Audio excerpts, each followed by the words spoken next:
ஒரு பவரை அல்லாஹ் கொடுத்து வச்சுக்கிறான். அதுக்கு ஒரு வழிமுறையும் கடவுள் இஸ்லாத்துல சொல்லி தரப்படுது. இறைவா, கடவுளே, ஷைத்தானுடைய தீங்கை விட்டு என்னை காப்பாத்திரு, அவனுடைய வலையில விழுந்துராம என்னை பாதுகாத்துருன்னு சொல்லி கடவுள்கிட்ட நீங்கள் கேட்டீர்களே, ஆனால் கடவுள் உங்களை காப்பாற்றுவார். இது இஸ்லாமிய ஐதீக நம்பிக்கை சம்பந்தப்பட்ட விஷயம். அவ்வளவுதான். ஷைத்தானையும் பார்த்தது இல்லை. கடவுள் சொல்றதுனால நம்ம நம்பிக்கிறோம். கடவுளை நம்புறதுனால, கடவுளுடைய வார்த்தை நாங்கள் குர்ஆனை நம்புறதுனால அதையும் நாங்கள் நம்பணும் முஸ்லீம்கள். என் பெயர் விஆர் தென்றல்மணி. 12ஆம் வகுப்பு ஆண்கள் மேல்நிலைப் பள்ளியில் படித்துக் கொண்டிருக்கிறேன். வயது 18. அனைத்து மதக்காரர்களுக்காக இது ஒரு ஒற்றுமை வளர்க்கும் நிகழ்ச்சி என்று கூறினீர்கள். தலைப்பு மட்டும் ஏன் இஸ்லாம் ஒரு இனிய மார்க்கம், இந்தியர்களுக்குள் ஒரு இனிய மார்க்கம் என்று வைக்கக்கூடாதா? இந்தியர் என்றாலே அனைத்து மதங்களும் சார்ந்துதான். முதலில் நாம் இந்திய தாய் பிள்ளைகள், பின்பே இஸ்லாமியர்கள், கிறிஸ்டின்கள், இந்துக்கள். உங்களுக்கு ஒன்று சொல்ல விரும்புகிறேன். மலர்களின் வண்ணங்களும் மனங்கள் தான் மாறுபட்டிருக்கின்றன தவிர அனைத்து மலர்களும் மலர்கள் தான். மனிதர்களின் மதங்களும் பழக்க வழக்கங்களும் வேறுபட்டிருக்கின்றன தவிர அனைவரும் மனிதர்கள் தான். முதலில் மனிதாபிமானத்தோடு நடந்து கொள்ளுங்கள், பின்பே மதத்தை போற்றுங்கள். அவ்வளவுதான். முதல்ல மனிதாபிமானத்தோடு நடக்க சொல்லி ஒரு அறிவுரையோட ஒரு கேள்வி கேட்டிருக்கிறாரு. மனிதாபிமானம்னு சொல்லிட்டு அப்புறம் இந்தியருங்கிறாரு. மனிதாபிமானத்துக்கு மாறிடுது. அப்புறம் ஒரு தேசத்தின் அடிப்படையில் இந்தியர்னா அமெரிக்கா மனுஷன் இல்லையா? அப்ப ரஷ்யாவில் இருக்கிறவங்க மனுஷன் இல்லையா? அப்படி சிந்திப்பதே மனிதாபிமானத்துக்கு எதிரானது. மனிதன் என்பவன் உலகம் பூரா இருக்கிறான். ஒரு நாட்டில் உள்ளவன் தான் மனுஷன், ஒரு மொழி பேசுறவன் தான் மனுஷன், தமிழை மட்டும்தான் மனுஷன், தமிழன் பக்கம் தான் நான் நிற்பேன். இது இஸ்லாம் இதை ஒத்துக்கிறவே இல்லை. அவர் சொல்லக்கூடிய சர்வதேசியம் பேசணும், தேசியம் பேசக்கூடாது. சர்வதேசம், இன்டர்நேஷனல் இருக்க, அதான் சரியான மனிதாபிமானம். நம்ம மனிதாபிமானத்தை கூட என்ன பண்ணிவிடுறோம்? இந்தியனா இருந்தா அவனுக்கு தகுந்த மனிதாபிமானம், அமெரிக்கனா இருந்தா அவன் பக்கம் நியாயம் இருந்தாலும் அதை பேச மாட்டோம். இந்தியனா நம்ம நாட்டுக்காரங்க தப்பு செஞ்சாலும் அதை ஆதரிப்போம். அப்படியா? அப்படி கிடையாது. ஊழல் குற்றச்சாட்டு கிரிக்கெட்ல சூதாட்டம் பண்ணானா அசார்தினா இருந்தாலும் நம்ம கேட்குவோம். அவன் யாருன்னு பார்க்க மாட்டோம், முஸ்லீம்னு பார்க்க மாட்டோம், அவன் இந்துன்னு பார்க்க மாட்டோம். அப்படி பார்க்கக்கூடிய மனப்பான்மை தான் நமக்கு வரணும். அதனால அதை விளைவிக்கணும். இந்தியம்னு போட்டா என்ன கேள்வியே மனிதாபிமானத்துக்கு எதிரானது. அதே தப்பு. முதல்ல மனிதாபிமானத்தை சிந்திக்கிற யாரா இருந்தாலும் இந்த மாநிலம், இந்த தாலுகா, இந்த வட்டம், இந்த தேசம் எல்லாம் கடவுள் படைச்ச உருண்டையில இல்ல, ஒரு உருண்டையா தான் இருக்குது. நம்ம நிர்வாகத்துக்கு போட்டுக்கிட்டோமே அந்த கோடுகள் தான் இது. நீங்க தயாரிச்ச மேப்ல தான் இந்தியா இருக்கே தவிர, தமிழ்நாடு இருக்கே தவிர, உலக உருண்டையில மேல இருந்து சேட்டில் இருந்து பாத்தீங்கன்னா அதுல இந்தியாவில இருக்காது. ஒரே உருண்டையா தான் இருக்கும், எல்லாம் ஒரே மண்ணா தான் இருக்கும். கண்டங்கள் வேண்டா இருக்கும், கண்டங்கள் வேண்டா, கடல் வந்து பிரிச்சிருக்குமே தவிர வேற நாடுகள் எல்லாம் கிடையாது.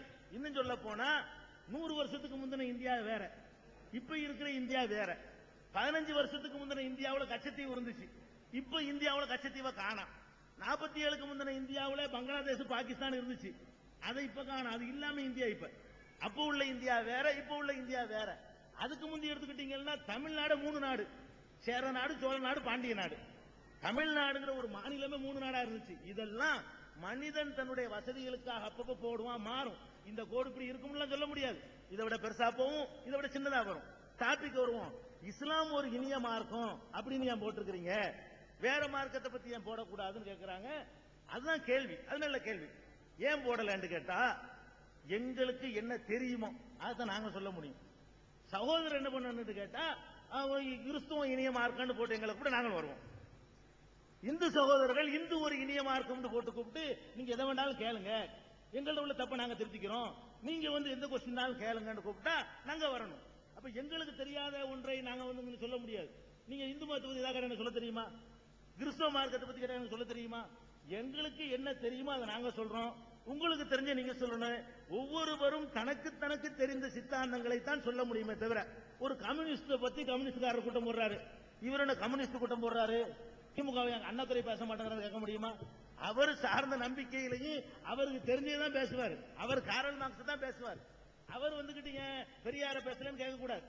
அவரவருக்கு தெரிந்த வட்டத்தில் இருந்துதான் அவர்கள் பேசுவார்கள். அது காழ்ப்புணர்ச்சிக்காக உள்ளதல்ல. இதுல என்ன பண்றோம்? இஸ்லாத்தை பத்தி நீங்க என்ன வேணாலும் கேளுங்க.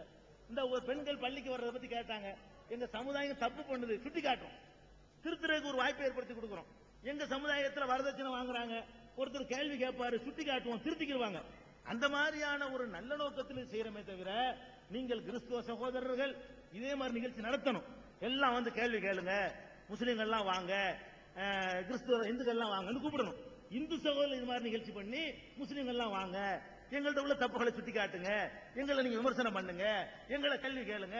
இப்படி அவரவர் அவங்கவுங்க வேலையை செஞ்சாதான் ஒன்றுபடுமே தவிர இந்து மதத்தை பத்தி நான் பேச போனா எனக்கு முதல் செருப்படி விடும். நீ யாரா பேசுறேன்னு கேட்பீங்க.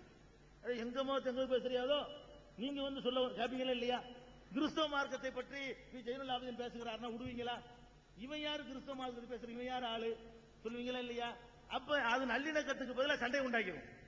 எதுல வந்து எங்க விஷயத்தை நாங்க சொன்ன சண்டை வராது, இன்னொருத்த விஷயத்தை நாம சொல்ல போனோம்னு வைங்க, அப்பதான் விவகாரமும் உண்டாகும். தம்பி விவகாரத்தை கூட பாக்குறாரு. வணக்கம்டா. சரி ரைட்.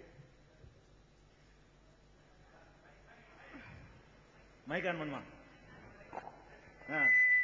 அனைவருக்கும் வணக்கம். இந்துக்கள் வந்து திருமணத்தின் போது தாலி அணிவிக்கிறாங்க. அதே மாதிரி முஸ்லிம்கள் வந்து கருகுமணி போடுறாங்க.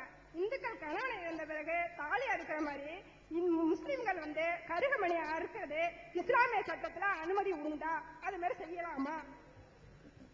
அதாவது இந்துக்கள் வந்து தாலி கட்டுற மாதிரியா? தாலி கட்டுற மாதிரி முஸ்லிம்கள் என்ன பண்றாங்க, கருகமணின்னு ஒண்ணு கட்டுவாங்க. தாலின்றது சொல்ல மாட்டாங்க. சில ஊர்ல வந்து கர்சமணிம்பாங்க, சில ஊர்ல கருகமணிம்பாங்க. அது கரெக்டான சொல்லு கடுகுமணி. கடுகு கடுகா சின்ன சின்ன மணியை கோத்துப்பாங்க அந்த காலத்துல. அந்த கடுகு கடுகு மாதிரி மணியை, கருப்பு மணியை கோர்த்து அதுல வந்து என்ன செய்வாங்க, கழுத்துல கட்டிக்கிடுவாங்க. அதான் கடுகு மணி. அது கர்சமணியா போயிடுச்சு. அவங்க என்ன கேள்வி கேட்கிறாங்கன்னா, இந்த மாதிரி கர்சமணி என்பதற்கு இஸ்லாத்தில் அனுமதி உண்டா கேட்கிறாங்க. நான் ஏற்கனவே இஸ்லாம்னா ஒரு அடிப்படை உங்களுக்கு சொல்லியிருக்கிறேன். குர்ஆன்ல என்ன சொல்லப்பட்டிருக்குதோ அதுதான் இஸ்லாம். நபிகள் நாயகம் என்ன சொன்னாங்களோ அதான் இஸ்லாம். அவங்க சொன்ன அந்த மார்க்கத்துல கர்சமணி இல்ல. நபிகள் நாயகம் தம்முடைய மனைவிக்கு வந்து கர்சமணி கட்டல. அவங்களுடைய மகள்கள் இருந்தாங்க, 4 பொம்பளை பிள்ளைங்க. 4 பொம்பளை பிள்ளைங்களும் கல்யாணம் பண்ணாங்க. யாருக்கும் அது கட்டவே இல்லை. அவங்க காலத்துல அவங்க உருவாக்குன சமுதாயம், அந்த சமுதாயத்திலேயாவது ஆண்கள் பெண்களுக்கு கட்டினாங்களான்னா கட்டினதே இல்லை. இந்த தாலிங்கிறத வேற ஒரு பேரை மாத்தி முஸ்லீம்கள் அவங்களா இந்தியாவில் மட்டும் வச்சுக்கிட்டாங்க. இன்றைக்கு உலகம் பூரா முஸ்லீம்கள் இருக்கிறாங்க. அமெரிக்க முஸ்லீம்கள் கல்யாணத்துல தாலி கட்ட மாட்டாங்க, கரசமணி கட்ட மாட்டாங்க. ரஷ்யாவுல முஸ்லீம்கள் இருக்கிறாங்க, அங்க கட்ட மாட்டாங்க. அரபு நாடுகள்ல முஸ்லீம்கள் இருக்கிறாங்க, அங்க கட்ட மாட்டாங்க. ஆப்கானிஸ்தான்ல முஸ்லீம்கள் இருக்கிறாங்க, அங்க கட்ட மாட்டாங்க. உலகத்துல எல்லா நாட்டிலுமே முஸ்லீம்கள் இருக்கிறாங்க. எங்கேயுமே இந்த கரசமணி கட்டுற வழக்கம் கிடையாது. அது எப்படி வந்துச்சுன்னு கேட்டா, நாங்கள் எல்லாம் வந்து இந்து மதத்திலிருந்து தான் இஸ்லாத்துக்கு வந்திருக்கிறோம். இங்க உள்ள முஸ்லீம்களை அப்புறம் எடுத்துக்கிட்டீங்கன்னு சொன்னா யாரும் அரபு நாட்டில இருந்து இறக்குமதி கிடையாது. கொஞ்ச நாளைக்கு ஒரு 10 தலைமுறை, 5 தலைமுறை, 3 தலைமுறை, 2 தலைமுறை. அதுக்கு முன்னாடி பாத்தீங்கன்னா வெவ்வேறு மார்க்கத்தில் நாங்க இருந்தவங்களா இருப்போம்.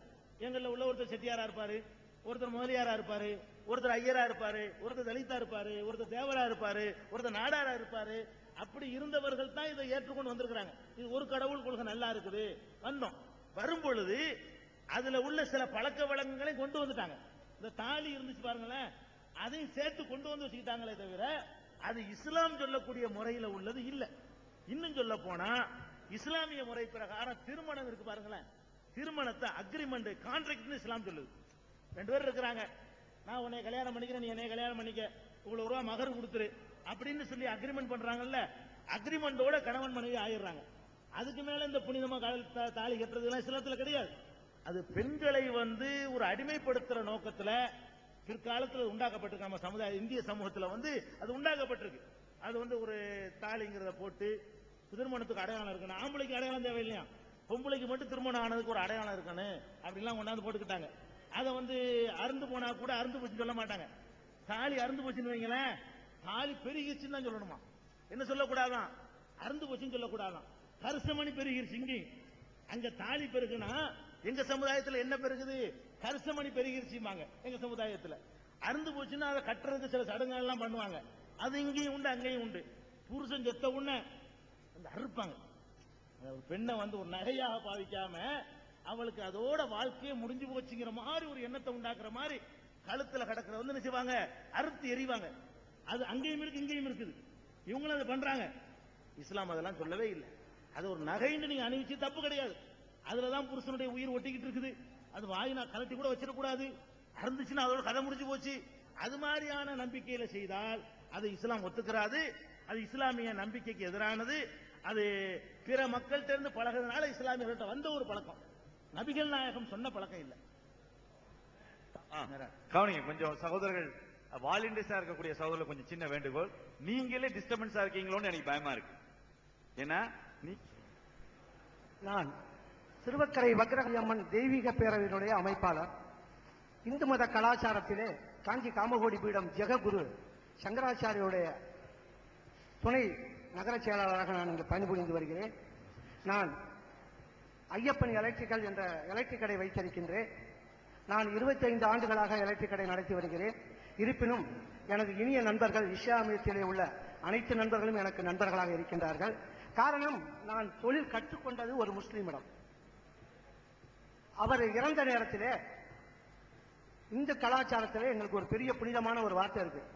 திருமணத்துக்கு சென்றால் சரி, இறப்புக்கு சென்றாலும் சரி, அங்கே முக்கியத்துவம் கொடுக்க வேண்டியது இறந்த இடத்திலே போய் அவர்களுக்கு செய்ய வேண்டிய நல்ல காரியங்களையும் சேவைகளையும் நாம் செய்து அதை நாம் புனிதமடைய வேண்டும் என்பது எங்கள் இந்து கலாச்சாரம்.